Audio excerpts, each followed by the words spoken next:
Hello and welcome back to Norfolk Fords.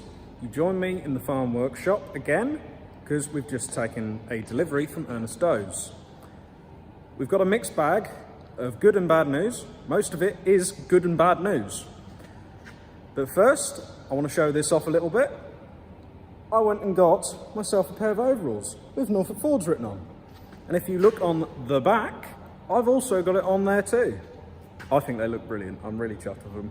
Just a silly little thing I wanted for a little while. They fit comfortably. They got high vis bits on too, which is lovely. As you can see, I've already put them to work.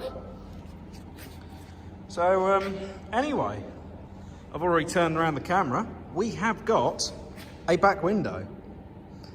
Apparently, this is going to fit a 3-cylinder rear window for a Q cab, which are a one-piece window. But those were only able to find a piece of glass.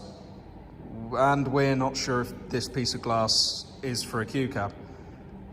Sorry, Andrew, you were very helpful, but we're a little bit nervous when you sent us the handle, which is over here.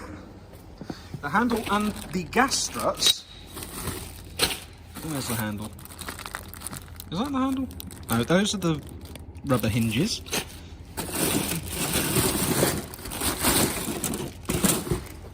I'd lost a bit. Oh, there it is. It's up here. That is the handle off of an AP cab. Those gas rams, AP cab. Probably those hingy bits that I picked up as well. AP cab. So we're a little bit concerned. Andrew, you're very good and helpful. You always have been, but we're not overly sure. So those weren't able to find us a frame. Dad says, oh, that's all right. Somewhere on the clutter shelves, I kept the frame. Dad, you kept the frame for the 5.610 we used to have. And that's the lower frame. Where's the top bit? So if I just do a couple of little measurements. How am I going to do this and hold the camera? Right. Do it like that. Right. This window is roughly 23 inches high. The lowest part, 25.5. The shortest part is 42. Now, any fellow enthusiasts out there who have a 3-cylinder Q, would you mind measuring your window at home so I know if this is actually the right window? Because it'd be very nice if this is, and correct me if that handle is good for a Q cab, but I'm really not sure because I don't really know. So if you've got one at home, please leave the measurements in the comments for me, please. I'd really appreciate it. And let me know, you know, like send some pictures in, I guess.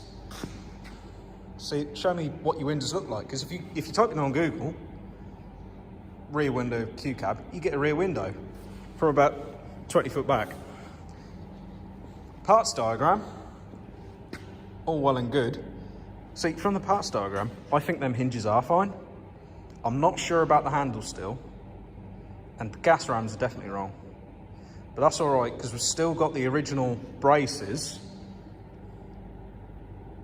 Although now that I think about it, I think we only have one. Yeah, we may only have one. No. I think it's the side window I'm missing one on. I could be wrong. But anyway, we have a window. I'm feeling optimistic that it could be the right one, because it looks about the right size. Doing a rough hold up, like to the back of the cab, looks nearly right. But we haven't got a frame.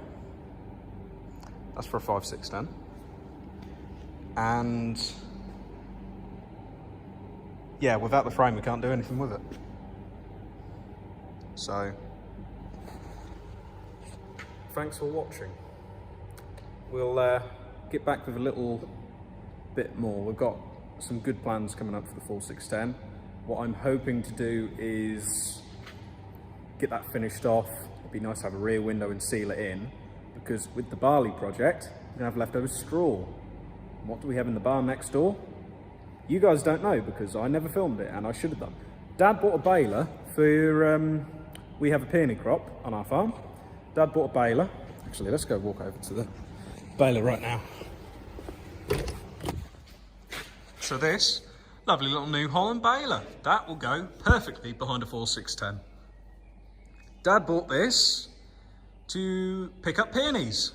When we're done with the peony crop, we go along with a reciprocating, oh, I can't even say it, you know, moving back and forth blade, cuts all the rows down.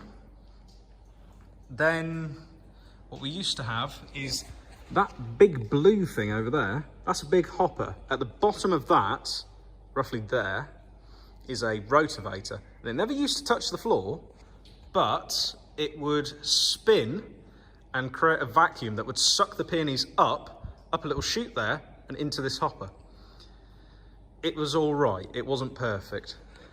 It was a good idea, but then we thought, well, why won't a baler work? And you know what? A baler works very well. So we've got a baler.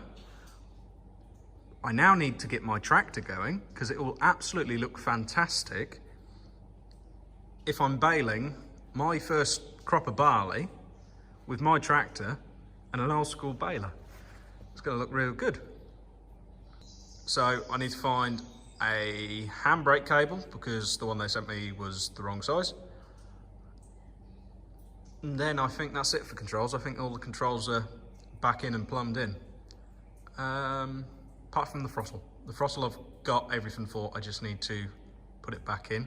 But I'm holding off on that because I still haven't put the dash fully seated down yet, because I think the fuse board modification I did may need repositioning just a few millimeters back because it is slightly hitting on the dash as it comes down, which is a slight oversight, but the old fuse boxes, it's pretty much where the old fuse boxes were, and the old fuse boxes were higher, but I guess they're just that little bit too far forward and it's hitting on that lip, but never mind. So the dash is nearly in, the controls are all there bar two really, and I need to get the front grille on, that's the biggest bit, and I've got a couple odds and sods panels, mainly cab work, but that's achievable in the next couple of weeks. Dedicate some time and I'll get that on a time lapse for everyone. So that is what we've got to look forward to. So like I said, let me know in the comments about window measurements, try and send me some photos, and I shall see you next week. Hope you like the overalls, by the way. I really like them. Just something a bit cheesy.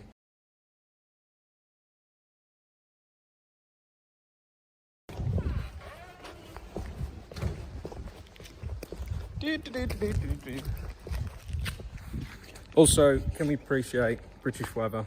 Yesterday was the hottest day of this year, and today it is raining. Absolutely brilliant.